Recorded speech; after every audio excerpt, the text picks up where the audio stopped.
Who is this?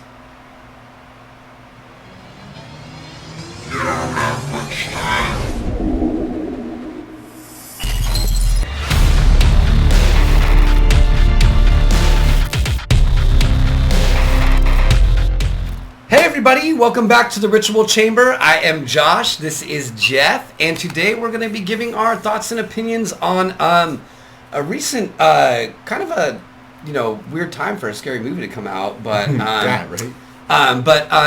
Blumhouse's The Black Phone, starring Ethan Hawke. So Yes. why don't you go ahead and break down the synopsis for this film? I will. When a small Colorado town is rocked by disappearances of several young children, the kids begin to mythologize the mysterious grabber when a young boy named Finney is abducted and held in a soundproof basement with a disconnected black telephone which rings with the spectral voices of his abductor's victims. Only with their guidance and as well as outside help given by visions from his clairvoyant sister is he able to escape his captor. Oof. Damn. Nailed it. Whoa.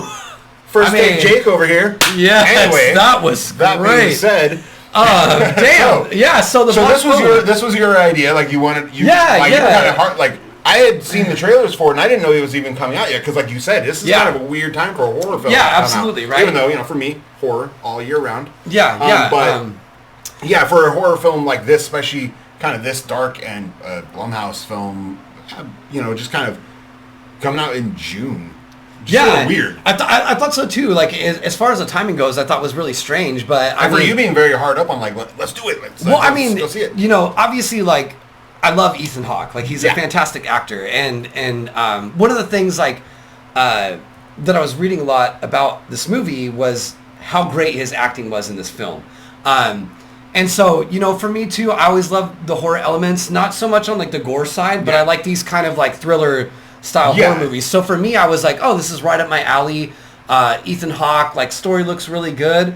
I was like, let's go check this out. I think it'd be fun. I think it'd be fun to do a review on it. For me, as much as I love horror, more for me, I'm more into the gore and blood and supernatural ghost stuff, which is sort of what I kind of thought this was going to be. Was more ghosty and supernatural, even though it was clearly an abduction story. It was definitely something I was going to get around to seeing, but I wasn't exactly, and it did look good. It was, but I wasn't like, okay, I might wait till it comes on Shudder or something like that. Yeah. But that being said, I really enjoyed it. There's some jank. There's some Blumhouse jank in there. Yeah, of course there is. Of course there is. Blumhouse is, don't get me wrong, Blumhouse is like the studio that's doing horror right now. But there's generally some jank. I don't want to say melding a genre because it's not melding a genre, but it's sort of ghost story, sort of not. It is an abduction story and a ghost story, and there's a lot of stuff going on here, and it's you have some supernatural elements, you have some obviously real world physical elements.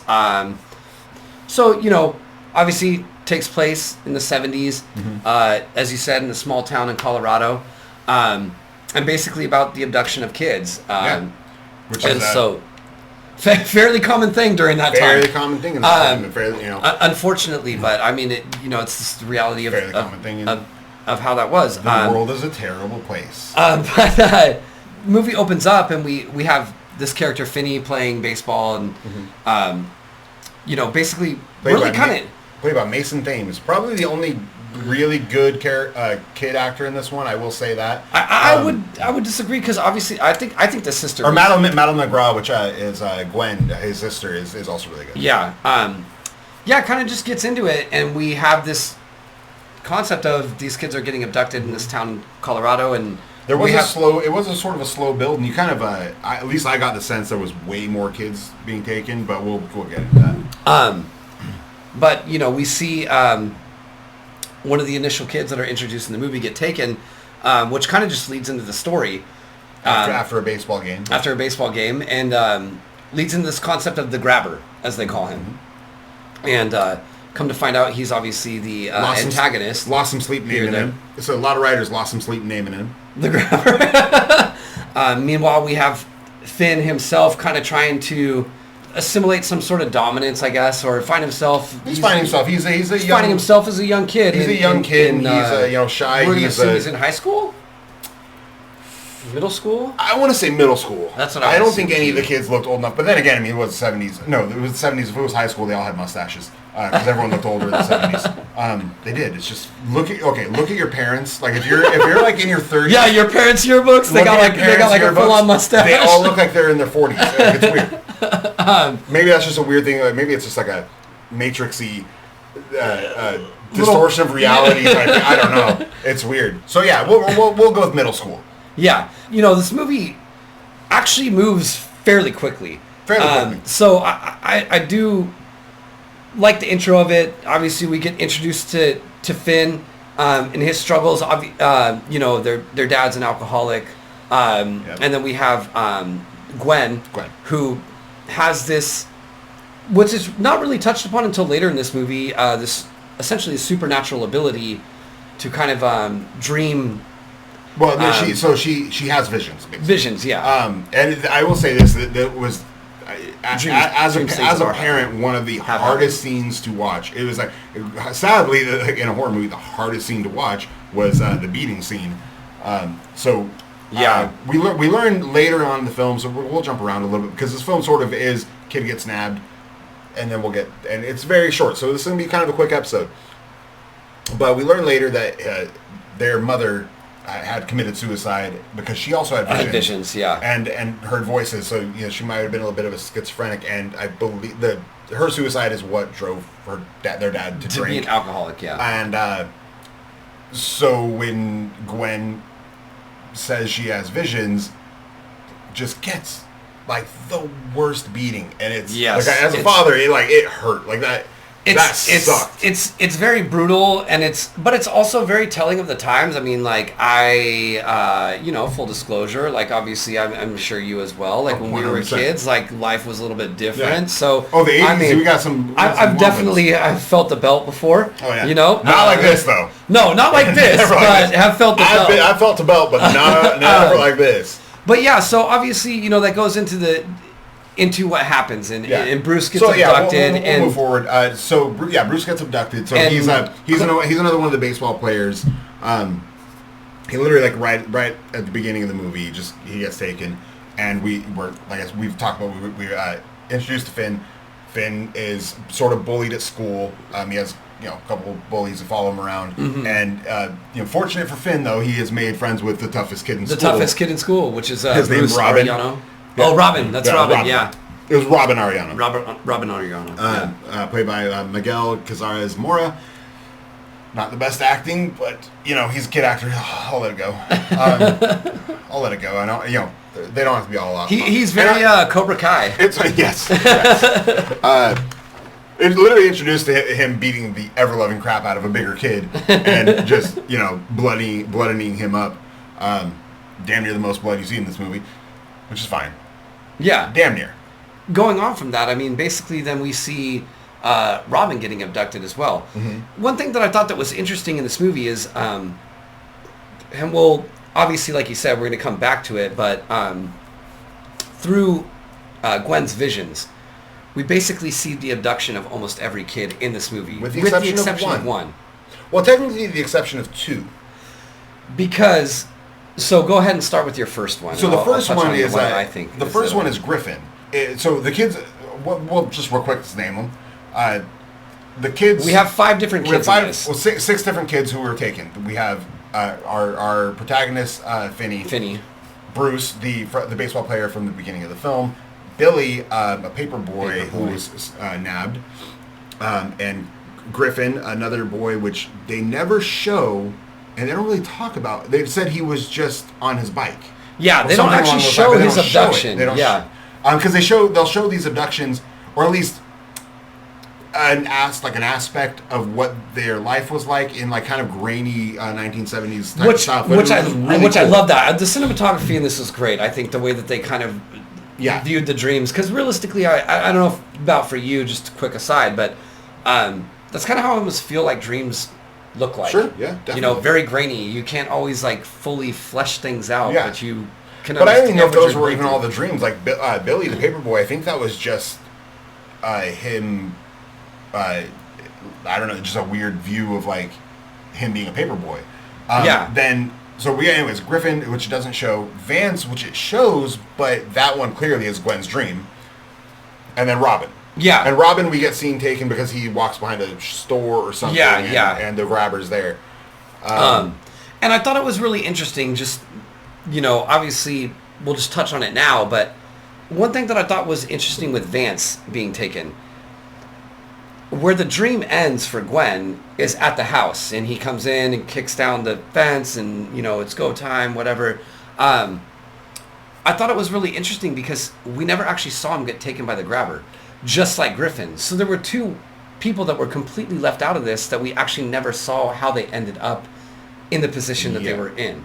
And I thought that was kind of interesting because Vance being...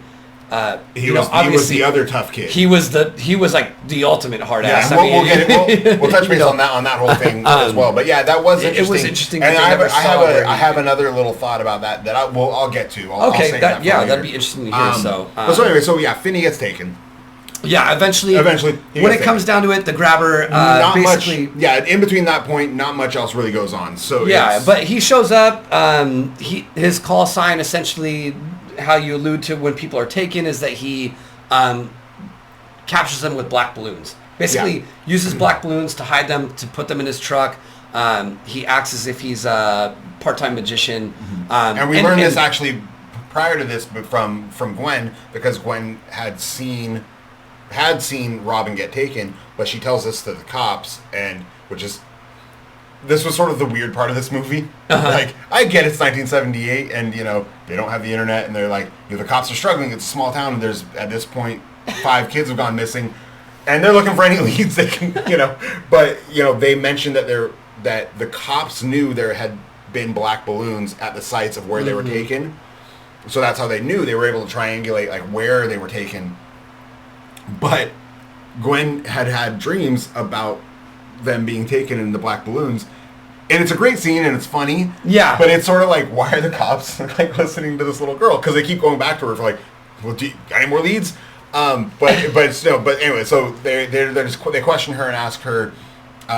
With the principal there. Yeah, with the principal there, like, how did you know? And she goes like, I have dreams, and a lot of times my dreams were real. And then one, the bad cop in the room goes like, just tell us the truth. And she's like, oh yeah, me, this little girl, I beat up and kidnapped Vance, the toughest guy in school. Yeah, I'm gonna kick your ass right now. And like just mans up to him, and it's so rad. And that was I said nothing really happens up until Finney gets taken, but really it's about the dynamic between Finney and Gwen. They they're super reliant on each other. Reliant on each other. Obviously, within an abusive alcoholic father, they really take care of each other, and they try to. They're the parents in the house, basically. Yeah, absolutely. And they're each other's support system and whatnot. And during this time, like, also to note, when Finney gets taken, Gwen goes and stays with her friends on Fridays, and that's actually when Finney gets taken. Is in that particular time where she leaves and he gets caught by the grabber. And Finney had asked her to see if she could dream about Robin, to see if, because he was his friend, and he protected him, and to see if she could maybe find out where he is. And she says, my dreams don't work like that. Yeah. And then when he gets taken, she's like dead on. I want my dreams to. I need to try to. She prays and does all this stuff to try to make her dreams and try to dream more and Yeah, so we get Finn, and he ends up in this the soundproofed room, right? Basically just a mattress and a toilet, and a whole lot of nothing. And at least some privacy on that toilet, because it's around a corner. Yeah. As if that matters. Well, it could have been like a jail cell where like the toilet's just there. Yeah, or like a bedpan. Well, I mean, clearly this was like maybe a bunker where people. Yeah, maybe. I don't know. We don't know. But it was the 70s. Who knows? So then we really start to get the introduction for Ethan Hawke's character, the grabber, at this point. I do have to say, I do agree with the critics in the reviews of this movie that this was some of his best acting. I really thought he did really well in this role. I really loved. I liked seeing him with the mask, and kind of just having him to have to act more on an audible level. Yeah, and just even though the mask was, it displayed his expression exactly. With the game that they're playing, which we'll get to. But yeah, you're right. Like his acting, the way his mannerism changed from being pleasant to then being angry. Yeah. And how that kind of plays out, and kind of the reason. And it was funny because it was really funny because I was wondering when Finn gets taken. You're right. That's like the second act of the movie. It's sort of the beginning of the second act of the movie, and I was thinking to myself, at least the way it was edited, it felt like Robin, his friend, had been taken like maybe 2 days before. Yeah. And so I was thinking, like, how is this movie really going to play out if he's clearly killing these kids like right away? Yeah. But again, that's editing. It could have been a week, could have been 2 weeks, could have been any X amount of time. Yeah. But then we learned that there's something about Finn that I don't want to say is intrigued to grab her. Like I got big Freddy Krueger pedophile vibes for a minute, but it's not exactly that. It's a whole other thing. So yeah, so he's in this basement with. And just before that, I think there's something special to say about actors that can really act like just with their eyes, with their mannerisms, with their their voice, their body movements, body language, just to carry like the way that Ethan Hawke did in this role, especially in this introduction for his character. I thought was done really well. Yeah. I really enjoyed it. So. Yeah, and Finn hurt him in the grabbing. Yeah. Have another good title, The Grabbing, or The Grabbining. No, I'm kidding. I know. He scratched his arm up. He had like a rocket. Yeah. Was it a pen? It was a pen. Or was it like a little light? I feel like it was a pen because I feel like I know it had a little light on it, but yes, yeah, but I feel like he also had it on his notebook, which he was writing on, and then he would turn it on to So I was kind of confused because we talked about it like right after the movie. We were like, was that? I didn't think it was a pen. I thought it was just like a little toy. Yeah, like a little light toy or something. And I felt like it was a pen. I'm not sure. Not either. Whatever. Either way, he cut up this dude's arm with it, so it was good enough. So yeah, he's in his soundproof room with like we said, a mattress, toilet, and a black phone that is connected to the wall, but it's not connected to anything. And the grabber makes mention that it's not connected to anything. One time I was down here and I heard it ring, and I thought I was going crazy. Well, like, clearly the guy's crazy. Yeah. He's wearing a devil mask with a smiley face and kidnapping kids. Clearly a bit crazy. Yeah. Yeah. And we go through. It's probably a day. Who knows? Time's irrelevant when you're locked in a basement. Yeah. Needless to say. I know from personal experience. I'm just kidding. But the phone starts ringing, and at first Finn is hesitant to answer it. Yeah. And then he does. Basically, all these kids that are obviously stuck in whatever, we don't know where this area is. I would like to say it's probably like purgatory. Could be. They're not really familiar with who they are. You have Finn, which was a weird thing. So they say that like when you die, the first thing you lose is your name. Yeah. Because you're no longer a person. So that makes sense. But they can't remember certain things. They can't remember a lot of things, but they remember very, very, very specific things. Well, but I also, which is kind of weird. But I also think it's kind of I think it's kind of unique in the fact that maybe like those particular instances in their life were enough for them to remember outside of remembering themselves. Yeah. And so, obviously. Well, I guess for the fight of survival. We have Bruce. I'm no expert on the spectral realm. me either. Who knows? Maybe. But I mean, this is a totally quick aside, but I do believe in ghosts. And my view on ghosts, I don't believe in an afterlife, but I do believe in ghosts. Why, you ask? Here's why. Old tube TVs, when you would shut them off, there'd be a glow. And I was always that's my theory on ghosts, is that ghosts are like an imprint or a reverberation of energy that is just left over. Yeah. We're all made of energy. Plants, us, life, we are all one. E pluribus unum. But so that's always been my kind of theory, and that's kind of so that does make sense that you would forget your identity, but then maybe you remember that last thing you were doing. Yeah, well, and I think to a point, because I agree with you to a point in that I think that there are moments where maybe something like mattered to you, whatever, in that specific moment so much, and there was so much of your energy was exerted in that moment that a part of you stays there. Like in general, like hauntings of like a haunted hotel or something. There's always like there'll be talk of a woman in white walking down a hallway, and that's all it's doing. That's all it's doing. Just walking down a hallway, and they'll see it because that was the last thing they were doing, or something along those lines. It's a reverberation. You understand? It's an echo. Yeah. That's my real quick aside on my belief in metaphysics. Yeah. So we get Bruce is the first one that's kind of helping Finn try to get out of this situation. And during this time we have consistent visits from the grabber, and again just feeding him eggs and kind of trying to get him to play along with, I guess, this essentially like narrative that he wants to create into how he ends up killing these kids. Yeah. And we'll move forward when that gets revealed. So, and it's kind of funny, like we mentioned last night when we were talking about it after the movie, how each of these ghost kids kind of give him a new piece of a puzzle. Yes. To solve, to try to get out. Yes. So Bruce says that when he was there, he had loosened some tiles and tried to dig a hole, but he didn't have enough time to dig to the other side. So we spend time with Finn just digging that hole. And then Grabber comes down, like you said. He has to cover up the hole. For some reason, and it's never explained, there are rolls of carpets in the basement with him.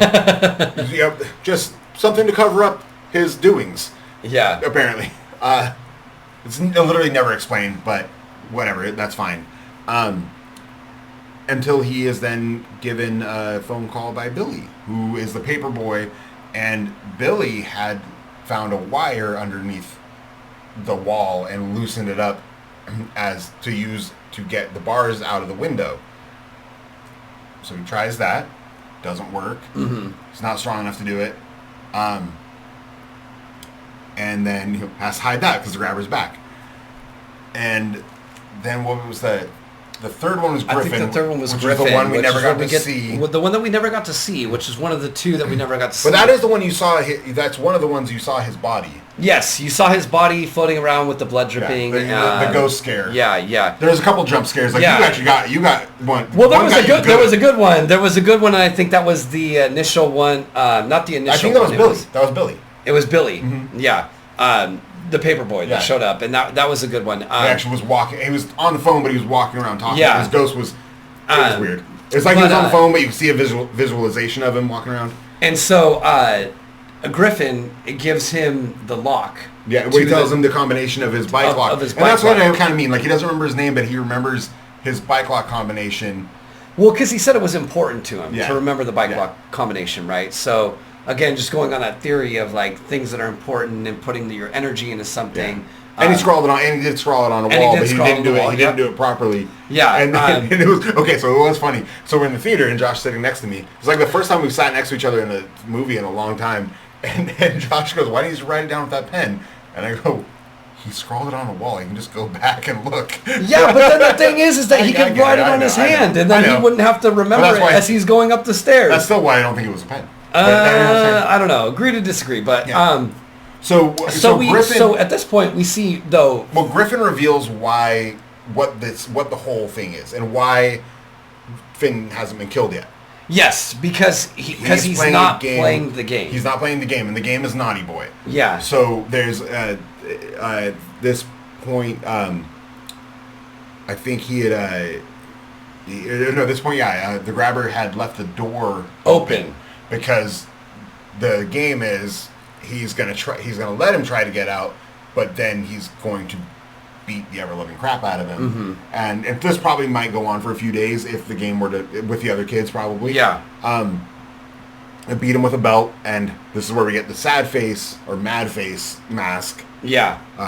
There's a smiley face and a sad face, or an angry face, I guess. Yeah, and it's unique. I think what was unique about this movie is how every time Ethan Hawke came down, the mask had changed in some form. Whether it was like him not wearing the part that covered his eyes, him not wearing the part that covered his mouth. Like, there was always some kind of change when he came down, which was, I think, reflective of his character's mood. Yeah.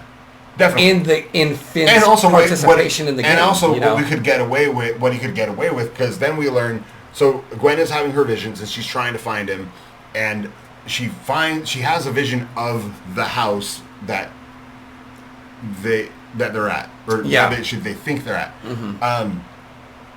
And because it's with the grabber with the black balloons standing in front of the house. Mm-hmm. And so she leads the cops there, and what they find is Max.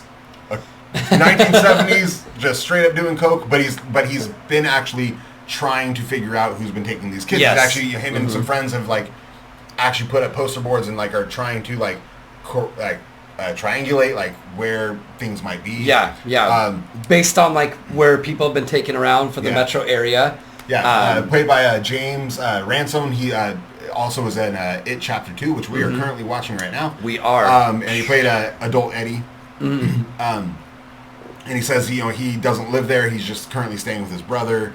And so this becomes established that the grabber is Max's brother, and this is the correct house. Gwen was right. Mm-hmm. But he kind of they kind of get led away because how could this be the killer's house?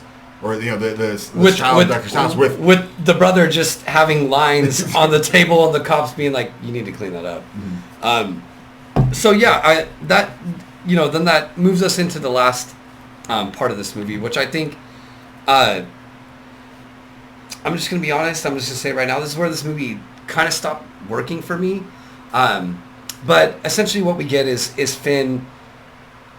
He's essentially gathered everything that he needs from all these other kids that have tried to escape this place, and real quick, just before we get that. The last kid is Vance, who calls him in. Vance, it was established earlier in the movie that Vance was the toughest kid in the badass, school. Yeah. And so much where he smashes up. And this was part that didn't make sense to me. And this could have just been Gwen's vision kind of leading it. Mm-hmm. But there was a lot about this part, this dream sequence, this flashback that didn't make sense. Or maybe it could have been cut out. I don't know. But there's dialogue that doesn't quite jive with where this is going, because Vance is a 1970s just hard ass beating up kids in a liquor store or convenience store, and after ruining his pinball game because trying to beat his best score. Yeah, but he does play a mean pinball. He does. But he also beats some mean ass. And but he gets taken by the cops, and the whole time, so in this, it's sort of a dream, sort of a flashback. Gwen's in the cop car with him. Yeah, she's also kind of I guess at this point you would say she's walking in between these she's dreamwalking essentially, in between these realms, these ethereal realms. But the whole time, this is also going on while Vance's spirit is talking to Finn, and he's saying things along the lines of I hope it cost that fucker money, and the cops clearly just drive him home because this is 1970s, so whatever. So kids just being kids. And he kicks open the gate to the house in Gwen's dream. Yeah. So I got the sense that this was the grabber's kid. Vance was the grabber's kid. Hence why he was probably the first to die. Yeah. And hence why he plays Naughty Boy. Yeah. Then that completely gets dropped. It never touches back on it, but that's what I thought as well, because I thought it was kind of strange in that sequence that the cops drive him to the house where the kids were, where they were kidnapped, and he doesn't get grabbed. right? So that's well, what it just kind of kicks. It just Yeah. kind of it shows him kick open the gate to the front of the house, to the front yard. Yeah, and then it cuts. It cuts away. right? And well, Vance, he tells Finn about there's a wall that if you dig through this wall, which is very cheap plaster, by the way. Clearly, because Finn can dig through it in like a couple hours in the very perfect rectangular shape, by the way. Also with a ceramic top of a toilet. Yeah, to use a screwdriver. Yeah. Because there is a fridge or a freezer on the other side that he could, if he can get the panel off, he can get in. Which is also that's not how freezers work. You can't just take a panel off the back and then just hop in. Whatever. There's it's a side. There's a lot of that jank. There's coils. There's coils and all sorts of stuff. But this is a freezer full of meat, like steaks and stuff. And an old-fashioned icebox. Icebox. And Finn tries to kick him out, but Finn should know better. He's a kid in the 1970s. Old fridges were like, those things were. There's a reason why you can't have a fridge just hanging out, because kids can get stuck in there and get suffocate and die. Yeah. You can't just kick your way out of those. But whatever, contrivancy. Splitting hairs here. And then finally, he's visited by his friend Robin, who again being the next badass, because Vance was little to no help. Who had been trying to push him to be a little more confident and try to stand up for himself, finally kind of tells him, stand up to yourself. If you can't do it for yourself, do it for me, and get out of here. And honestly, I think at this point in this movie was really a good touching point for this movie. I think it really hit hard because kind of the reliance on people that you might have and also through certain trauma that you're going through, how you can build relationships. And with Robin's character, or build strength in yourself, but Robin says, Finn has this question for him and says, well, why me? Why did you feel that about me? And he goes, oh, you got knocked down all the time and you get up. He's like, just because you fight back doesn't mean that you're not strong. Exactly, you're stronger than you think. And by the way, real quick, just forgot to talk about when fucking Gwen took the rock to that kid who was kicking. Oh, yeah. Again, like I said, the movie spends a good chunk just establishing the fact that they're very much like each other's rocks. And then she literally bludgeons a kid with a rock. And then gets busted in the mouth and then just sits next to the kid that she hits a rock with, and they're kind of just hanging out, recuperating. Interesting scene. But yeah, I thought that scene was really powerful. It was. And then basically he prepares him to fight the grabber. He does prepare him to fight the grabber, but with the weirdest, I don't know, he says pack a bunch of dirt in the phone receiver of the phone and hit him with the phone. I'm like, I don't care how much, you need a rock to have that, give enough heft. Not just a bunch of dirt in 100%. In this little guy, I don't care how full of dirt that is. And I think right now it's full of metal and coils and stuff. I mean, it'll still do some damage, but... Yeah, and I think that this is where this movie kind of took a turn where it became kind of more of a Blumhouse movie, There's a lot of convenience. Yes, exactly.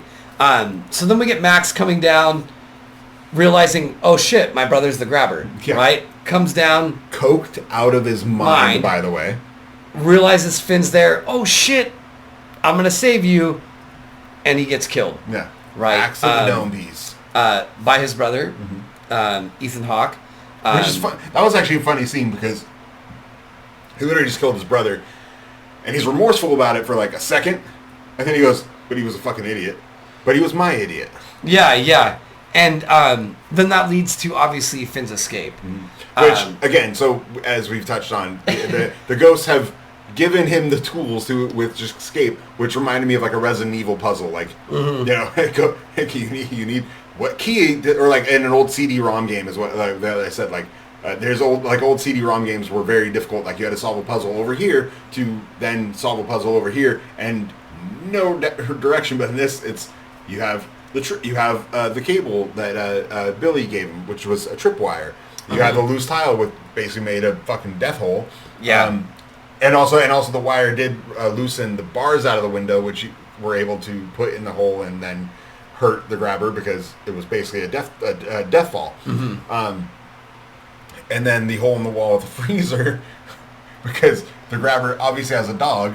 And he has to throw him some meat to be able to walk out of the stairs. And then and he knows the lock combination to get out of the.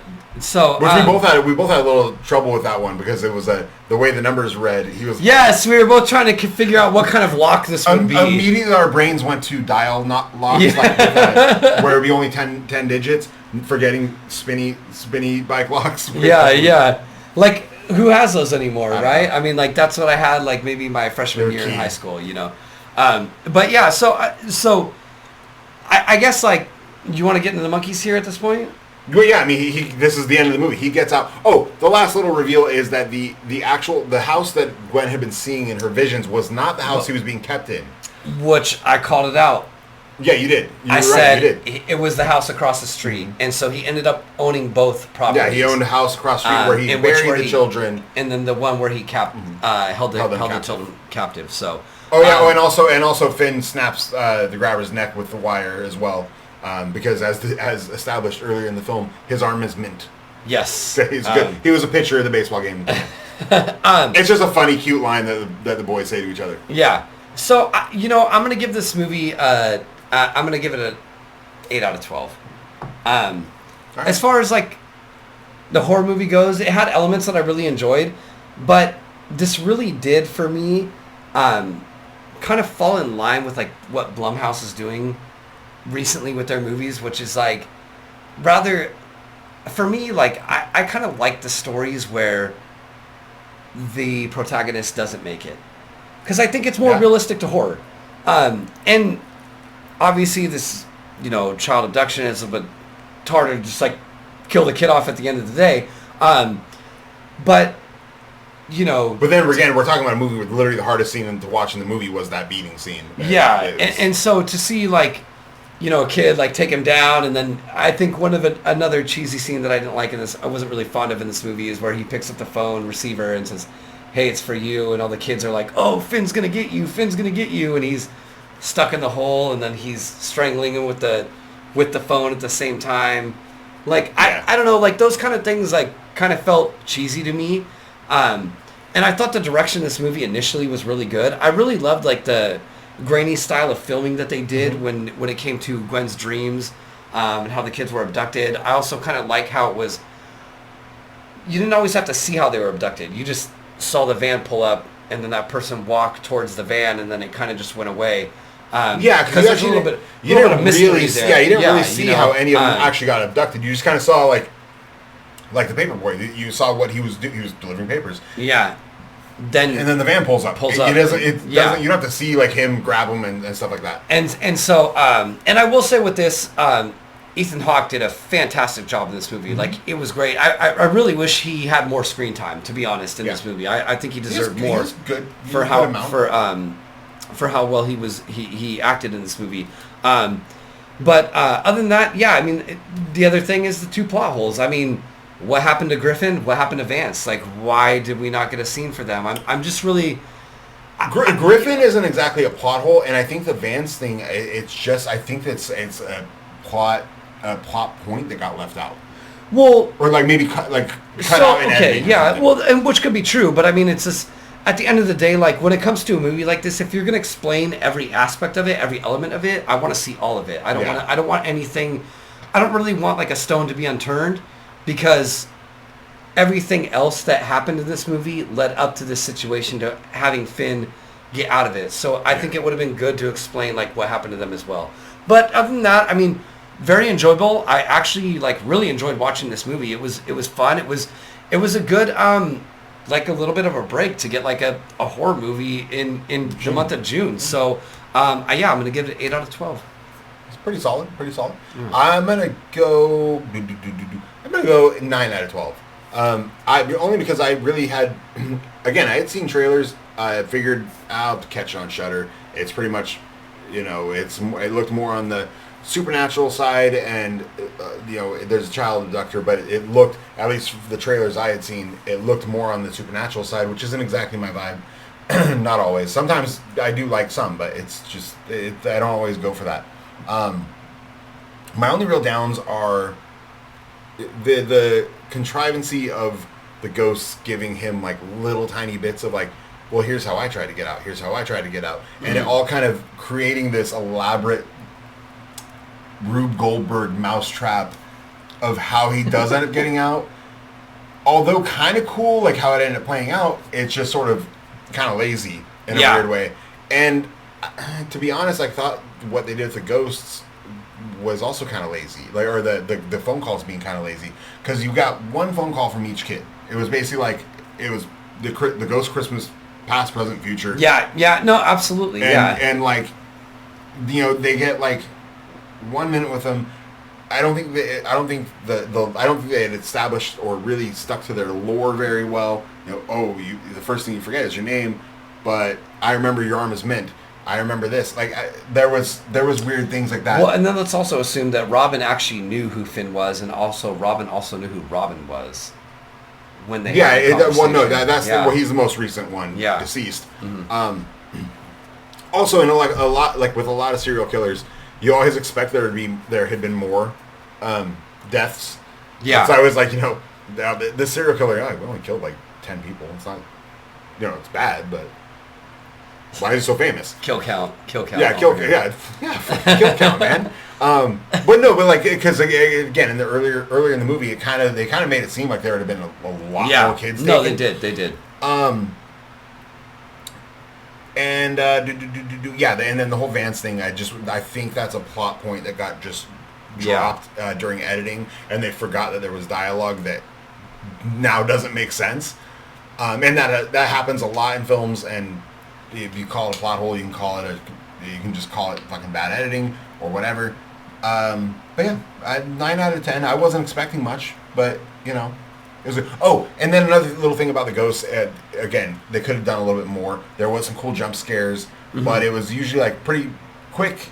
And then, Billy, the paper boy, you know, he's walking around Finney while he's talking to him on the phone, and you see his ghost, his spectral version, walking around. Actually, and like mouthing out. Yeah, and mouthing out what he's saying to the receiver on the phone. But because they didn't like make him more ethereal looking, he just looks dead.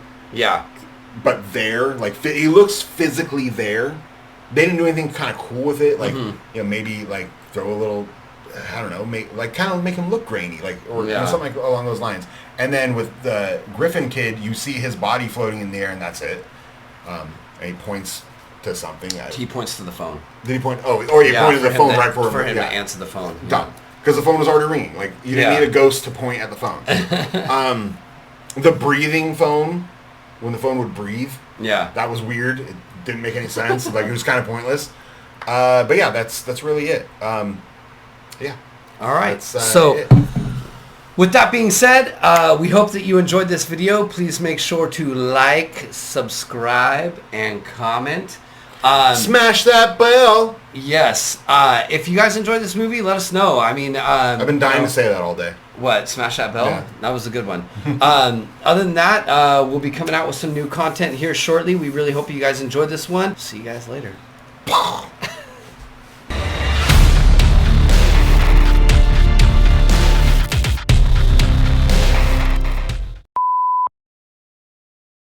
Shall plays a mean bim. Ooh. Yeah, I know. The Who call out, huh? That's good. That's a good one. Who is this? Try it again. Don't whisper. Who is this? Fucking Christ. I want people playing on my phone. Why are you calling me? I want people playing on my phone. I'm about to pack some dirt in this motherfucker. All right, let's do this. All right, ready? All right. Jesus Christ. Like, I don't know. It was very breathy and very soft. Because I'm supposed to be stuck in a fucking room somewhere. I'm stuck in the ritual chamber. Stuck in the room. I'm stuck in the ritual chamber right now. It's like 100 fucking degrees. You can even act, I don't know. Well, okay, fine. Okay. Just do it. All right, ready? Do it again. Fucking Christ, Jesus. Oh my God.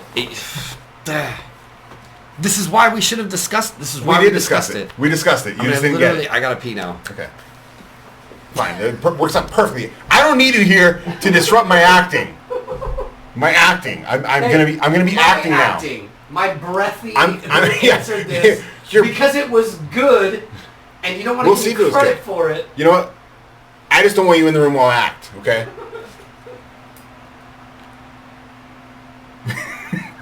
Now I just like really want to say it in like 7 different ways. Like, we don't have much time. We don't have much time. Yeah, see, now you're overthinking it. No, I'm not overthinking it. You are overthinking it. Shut up! Again, I'm going to throw in some effects and shit anyway. We don't have much time. Perfect. Done. That's fucking one take wonder. Hey, if the fucking peanut gallery over there would have shut up. I mean, respect. It probably works because you actually have a black rotary phone. I know. Helps, but shock. Weird. It's absolutely the weird shock. shit I have. That is fucking weird, dude. You probably also got some black balloons in here somewhere, maybe like a fucking weird baby mask. Black balloon. I mean, I know you have weird legs masks. fly. There's one right there. There's one right here. There's Shao Kahn's over there. It's very. I love karaoke. Karaoke. Let's go ahead and created by karaoke. Was it really? No, I mean silent orchestra. Oh, okay. But I liked karaoke. Like I said, it's okay. Yes. It's literally America's actual slogan. I know what it means. Our slogan. Slogan. Yeah. Really, that's America's slogan. Our slogan. Hey. Taste of the Rockies. In pluribus unum. Yeah. Sorry. That's right. Well, I mean, sure you can. I mean, sure you can. But I don't think your whole thing. I don't think your whole thing about like many actors have tried to follow Heath Ledger like that. That's not. How the fuck do you not? Okay, we're gonna have to scrap that whole thing. We don't have to. Do you think that was similar? So, just have you seen The Dark Knight Rises? Yes.